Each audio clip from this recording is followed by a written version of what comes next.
Praise the lord. ప్రభువైన యేసుక్రీస్తు నామములో మీకు శుభములు.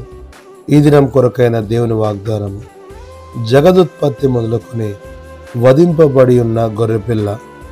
ప్రకటన గ్రంథము 13వ అధ్యాయం 8వ వచనం. యేసుక్రీస్తు లోక పాపములను మోసుకొని పోవచ్చున్న దేవుని గొర్రెపిల్ల.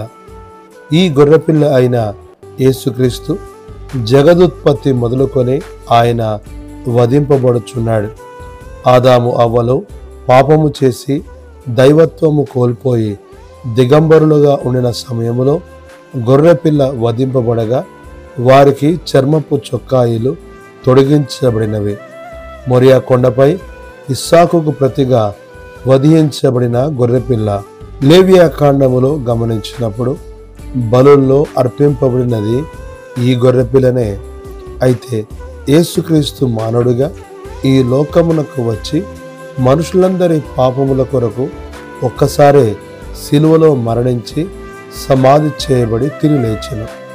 ఎవరు ఈ గొర్రెపిల్ల రక్తములో తమ పాపములు కడుగుకొనెదరో వారి పేర్లు గొర్రెపిల్ల జీవగ్రంథంలో వ్రాయబడును. వారే యేసుతో కలిసి సదాకాలము ఏలుబడి చేయువారై ఉన్నారు. వాక్యం వినుచున్న ప్రియులరా, నీ పేరు ఈ జీవ గ్రంథములో వ్రాయబడినదా? అట్లు రాయబడకపోతే ఈ దినమే నీ పాపములను ఒప్పుకొనుము. యేసుక్రీస్తు ప్రభు రక్తము నిన్ను కడిగి శుద్ధి చేయును. అట్లు నీ పేరు జీవ గ్రంథములో వ్రాయబడును. ప్రభు నీకు సహాయము చేయనుగాక. ఆమేన్.